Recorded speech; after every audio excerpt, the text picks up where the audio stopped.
జిల్లాలకు తిరుగుతూ సభను విజయవంతం చేయడానికి జగిత్యాలకు ఇచ్చేసినటువంటి అన్న నీల వెంకటేశ్వర బృందానికి నేను కృతజ్ఞతలు తెలియజేస్తూ జగిత్యాల జిల్లా కేంద్రంలోని ప్రతి బీసీ కుల సంఘ నాయకులు బీసీ నాయకులు అధిక సంఖ్యలో పాల్గొని హైదరాబాద్లో జరిగే బీసీ సమర పేరుని విజయవంతం చేయాలని చెప్పి ఈ సందర్భంగా నేను పిలుపునిస్తున్నాను. ఆదేశాల మేరకు ఈ నెల జరిగే 25వ తారీఖు రవీంద్రనాథ్ బీసీల సమరభేరి కార్యక్రమం ఉద్దేశంలో పెట్టుకొని మొత్తం రాష్ట్ర పర్యటన జరుగుతుంది. ఆ పర్యటనలో ముఖ్యంగా ఈ కరీంనగర్లోని జగిత్యాల జిల్లాకి రావడం జరిగింది. అన్నగారి ముఖ్య ఉద్దేశం ఏంటి అంటే, ఎవ్రీ టైం అన్న మాట్లాడేది ఇప్పుడు ఎమ్మెల్యే పదవులు మీకేనా, ఎంపీ పదవులు మీకేనా, ముఖ్యమంత్రి పదవులు మీకేనా, జిల్లా నాయకుల పదవులు మీకేనా, మా పిల్లలు మా బీసీ వర్గంలో ఉన్నవాళ్ళు ఎంపీటీసీలు కానీ జెడ్పీటీసీలు కానీ సర్పంచులు అయినా కానీ మీకు ఓర్వరా అన్న కాన్సెప్ట్ తోటి ఈ బీసీల సమరభేద జరుగుతుంది.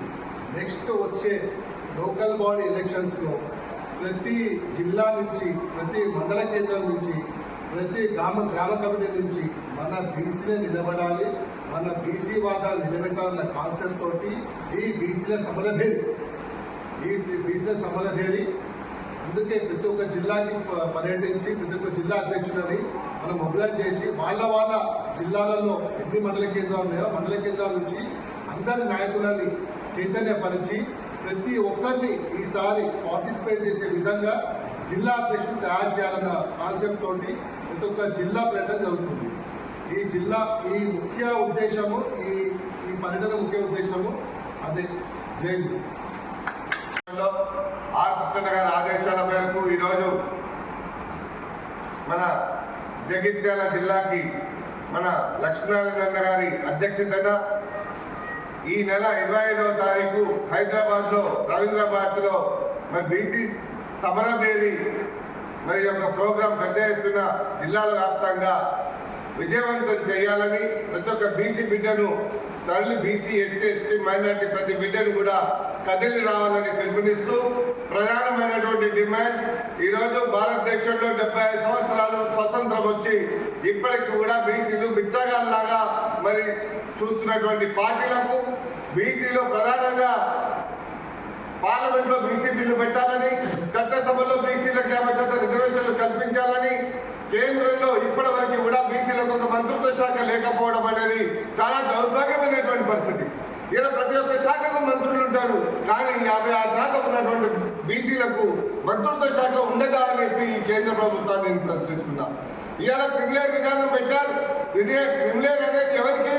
ఇలా ఎస్సీలకు లేదు, ఎస్టీలకు లేదు, ఓసీలకు లేదు, మైనార్టీలకు లేదు, కానీ బీసీలకు మాత్రం ఒక చిన్న ఆర్టీసీ డ్రైవర్, అదేవిధంగా అటెండర్, క్లర్క్, ఒక జూనియర్ అసిస్టెంట్, ఒక సీనియర్ అసిస్టెంట్ చేసే ఉద్యోగాలకు కూడా ఇలా క్రిమిలేర్ అనే విధానం రద్దు పెట్టడంలో అసలు కేంద్ర ప్రభుత్వంలో ఉగ్రకులాల ఆధిపత్యం ఏంటి అని చెప్పి నేను ప్రశ్నిస్తున్నా. అందుకనే క్రిమిలేర్ విధానం ఎత్తివేయాలి.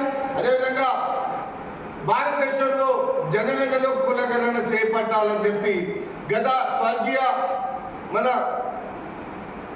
సుష్మా స్వరాజ్ గారు 2010లో కాంగ్రెస్ ప్రభుత్వం మీద అదే పార్లమెంట్లో ధ్వజమెత్తారు. ఇవాళ బీసీలు అట్టడుకున్నటువంటి వర్గాలను పైకి తీసుకురావాలి, వాళ్ళకి సంక్షేమ పథకాలు అందాలంటే, వాళ్ళకు కావాల్సిన ఫలాలు అందాలంటే బీసీ కులగణన చేపట్టకపోతే వాళ్ళు ఎంత, వాళ్ళ మాట ఎంత, వాళ్ళకి ఏమి ఇవ్వాలి ఏమి ఇవ్వద్దు అనేది అక్కడ క్లారిఫై చేయడానికి ఒక కులగణన చేపట్టాలని చెప్పి ఆ రోజు సుష్మా స్వరాజ్ గారు మరి మన మాజీ ప్రధానమంత్రిని మన్మోహన్ సింగ్ గారిని సవాలు ఇస్తున్నటువంటి సందర్భంలో ఈరోజు బీజేపీ పార్టీ మరి 11 సంవత్సరాలు గడుస్తున్న ఒక బీసీ ప్రధానమంత్రి ఉండి కూడా బీసీలకు ఒరిగింది ఏముంది అని చెప్పి కేంద్ర ప్రభుత్వాన్ని నేను ప్రశ్నిస్తున్నా. ఇలా బీసీ ప్రధానమంత్రి మావాడు కావచ్చు, మావాడు ఉన్నాడు కాబట్టి ఇవాళ ఓట్లు దండుకొని ఇలా కేంద్రంలో మరొకసారి 3వసారి మరి ప్రధానమంత్రి చేయడంలో కూడా ప్రధాన పాత్ర పోషిస్తున్నామని చెప్పి నేను గుర్తు చేస్తున్నా. కానీ ఇలా అంటాడు గుజ్జాలు ఏ విధంగా చేసిండు, ఆంధ్రప్రదేశ్లో కాపు ఏ విధంగా యుద్ధం చేసిండు, మరి బీసీలు కూడా ఆ విధంగా చెయ్యాలి అని అంటారు. కానీ బీసీలలో ఐకమత్యం లేకపోవడం, అనాగరికతలు, నిరక్షరాస్యతోని ఒక పదవులు లేకపోవడం కానీ దాంట్లో మగ్గిపోతున్నటువంటి కులాలు.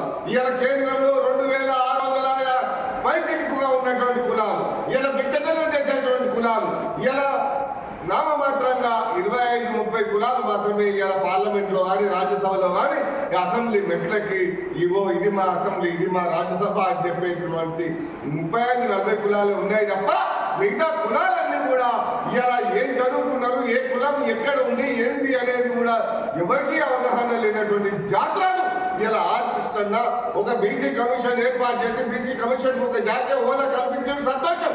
కానీ ఇలా బీసీ కులాలకు ఒక రాజ్యాంగబద్ధమైనటువంటి హక్కులు కలగాలంటే కులగణన అనే ప్రధానమైనటువంటి లక్ష్యం అని చెప్పి ఇలా ఆర్ కృష్ణన్న పోరాడి 50 సంవత్సరాల సుదీర్ఘ పోరాటంలో ఎల్లమన్న ప్రతిపక్ష పార్టీ రాహుల్ గాంధీ గారు కామారెడ్డి డిక్లరేషన్ ప్రకారంగా కులగణన చేపట్టని న్యాయం జరుగుతుంది బీసీలకు అని చెప్పి ఇలా ఆంధ్ర తెలంగాణలో ఇలా రేవంత్ రెడ్డి గారు ముఖ్యమంత్రి నాయకత్వంలో కులగణన చేపట్టడానికి సిద్ధపడ్డారు. కులగణనలో కూడా ఇలా బీసీ కమిషన్ తో లెక్క పెడితే సరైన పద్ధతి కాదు. దాన్ని మళ్ళా వెంటనే సుప్రీంకోర్టు కానీ హైకోర్టు కానీ ఎవరైనా అప్పీల్కి వెళ్తే కొట్టేసే ప్రమాదం ఉందని చెప్పి డెలిగేట్ కమిషన్ కూడా ఏర్పాటు చేయడం జరిగింది.